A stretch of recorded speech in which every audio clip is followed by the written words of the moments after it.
I am sure कि ये information आप लोगों को कहीं और नहीं मिलेगी, और जिन लोगों को ये सिम्टम्स हो रहे हैं वो फ़ौरन यहाँ पर अपने प्रॉब्लम को सेंस करके अपने लिवर डिटॉक्सिफिकेशन जर्नी और अपनी हीलिंग जर्नी की तरफ चले जाएंगे। अस्सलाम वालेकुम एवरीवन, दिस इज डॉक्टर सारा Chawla, right at your service. आज मैं बड़ी इंटरेस्टिंग बात आपको बताने लगी हूँ, और मैं आपको बताने लगी हूँ कि अगर आपके जिगर में मसला शुरू हो रहा है और वो शुरू के स्टेज में है, तो आप पैरों से कैसे पता कर सकते हैं।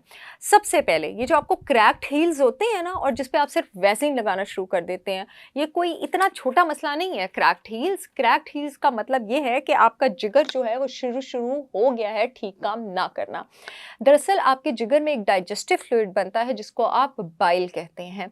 अगर बाइल ठीक तरह ना बन रहा हो तो वो पित्ते में ठीक अमाउंट में इकट्ठा और कॉन्सेंट्रेट नहीं हो पाता। जब वो पित्ते में ठीक अमाउंट में कॉन्सेंट्रेट नहीं हो पाता तो उसका फंक्शन होता है जिस्म से ओमेगा 3 फैटी एसिड्स को जज़ब करना। ओमेगा 3 फैटी एसिड्स वो फैट्स हैं जो हमारा जिस्म नहीं बनाता, उनको एसेंशियल कहा जाता है, हमने बाहर से लेने होते हैं। जब हम डाइट से लेते हैं और वो जज़ब नहीं होते हैं तो ओमेगा 3 फैटी एसिड्स की कमी से आपको पता है जिस्म में सबसे पहले क्या होता है, जिस्म की नमी कम होती है, या आपकी स्किन भी ड्राई हो सकती है, आपकी हील्स भी ड्राई हो सकते हैं।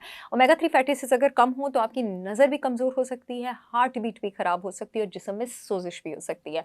दूसरे सिम्टम की तरफ हम आ जाते हैं। दूसरा सिम्टम है जी, अगर टांगों पे, ये शिन से नीचे, घुटनों से नीचे ऐसे आपको ब्राउन कलर का, रेड कलर के स्कार वाले स्पॉट्स बनना शुरू हो जाए।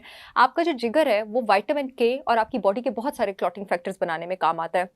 मैं विटामिन के बहुत सारे डॉक्टर्स को पढ़ाती रही हूँ। विटामिन के का एक बड़ा इंपॉर्टेंट फंक्शन होता है आपके ब्लड में क्लॉटिंग फैक्टर्स को एक्टिवेट करना, उनको उनकी मंजिल मकसूद तक पहुँचाना कि वो अपना काम कर सकें।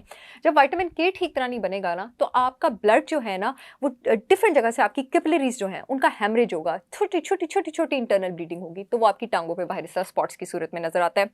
नेक्स्ट सिम्टम है आपके पास कि एकदम आपकी टांगों के नीचे वाले हिस्से से बाल गायब होना शुरू हो जाएंगे, टांगे थिन हो जाएंगी, शाइनी हो जाएंगी और सूज भी जाएंगी। उसकी क्या वजह है? उसकी वजह है कि जो लिवर है वो अगेन क्लॉटिंग फैक्टर्स ठीक नहीं बना रहे और ब्लड सर्कुलेशन ठीक नहीं है। बालों ने किस पे ग्रो करना था? बालों को ग़िज़ाइयत मिलती तो उन्होंने उस पर ग्रो करना था। ये खासकर उन लोगों के लिए जिनके पैर के अंगूठे के बाल एकदम उड़ जाएं। ये निशानदेही है कि आपका लिवर ठीक तरह काम नहीं कर रहा, क्योंकि ब्लड वहाँ पे ठीक तरह नहीं पहुंचा। तो बाल भी तो खुराक है ना, खुराक लेंगे तो ग्रो करेंगे। उनको खुराक खत्म होगी, वहाँ से बाल उड़ गए, तो खुश ना हो कि पहले बड़े बाल थे अब बाल खत्म हो गए। मतलब अपना ख्याल रखें, खुश हों, लेकिन थोड़े मोहतात भी रहें, ठीक है। अगला जो आपके पास सिम्टम है उसको कहते हैं पिटिंग एडीमा। पिटिंग एडीमा का मतलब है कि कहीं पे सोजिश हुई है, वहां पे आपने उंगली लगाई है, ऐसे डेंट और डॉट पड़ेगा और आप छोड़ेंगे और वो डॉट थोड़ी देर पड़ा रहेगा और उसको ऊपर आने में, बाउंस करने में टाइम लगेगा। बहुत सारे लोगों के रोंगटे खड़े हो गए होंगे कि सुन के, मैं जानती हूँ इस बात को। और इसके दो मतलब होते हैं, या तो आपका जिगर ठीक काम नहीं कर रहा है या गुर्दे ठीक काम नहीं कर रहे हैं। आपका जिगर एक प्रोटीन बनाने में काम आता है जिसको एल्ब्यूमिन कहते हैं। एल्ब्यूमिन आपके ब्लड में ऑन्कोटिक प्रेशर को मेंटेन करता है, और अगर आपका ऑन्कोटिक प्रेशर ठीक नहीं होगा तो आपका फ्लूइड वेसल से लीक कर जाएगा और वो ब्लड की स्पेसेस में आ जाएगा। ये आपके पास इस वजह से हो रहा होता है। नेक्स्ट आपके पास सिम्टम होगा कि आपके पैरों में बहुत ज़्यादा इचीनेस होगी। पैरों में जो बहुत ज़्यादा इचीनेस हो रही है और आप पैर बार बार धो भी रहे हैं, ये तब भी ठीक नहीं हो रही, इस वजह से नहीं हो रही कि अगेन लिवर बाइल ठीक नहीं बना रहा। बाइल बहुत थिक हो रहा है, उसका स्लज हो रहा है, वो बैकअप होकर लिवर में आ रहा है, वो टॉक्सिसिटी कर रहा है और उसकी वजह से आपको इचीनेस हो रही है। और अगर पैर में फंगल इन्फेक्शन बहुत ज़्यादा हो रहा है तो यहाँ पे भी लिवर खराब हो सकता है, या नाखूनों में फंगल इन्फेक्शन बहुत ज़्यादा हो रहा है, क्योंकि लिवर आपके ब्लड के ना सिर्फ क्लॉटिंग फैक्टर्स बनाने में काम आता है बल्कि बहुत ज़्यादा इम्यून सेल्स और इम्यून फैक्टर्स भी बनाने में काम आता है। जब वो आपके पास ठीक तरह नहीं बनते हैं तो आपके पास बाइल जो है वो बैकअप करके वापस आता है, इम्यून सेल्स पे रिएक्शन जनरेट करता है और एक ऑटोइम्यून रिएक्शन आपके पास जनरेट हो जाता है। Last but not the least, मैंने अपनी हार्मोनल इम्बैलेंस की वीडियोस में भी बात की थी स्पाइडर वेन्स के बारे में। स्पाइडर वेन्स आपके पास मोस्टली ईस्ट्राडायोल एक हार्मोन होता है जिसको लिवर ने रेगुलेट करना होता है। अगर लिवर ठीक काम नहीं करेगा, ईस्ट्राडायोल की अमाउंट ज़्यादा हो जाएगी। ईस्ट्राडायोल आपकी ब्लड वेसल्स की ज़रूरत से ज़्यादा रिलैक्सेशन करेगा, नाड़ी फूली हुई नज़र आएंगी। यही वजह है कि बहुत सारी ख़वातीन जो हैं, प्रेगनेंसी में औरतों का ईस्ट्राडायोल ज़्यादा हो जाता है।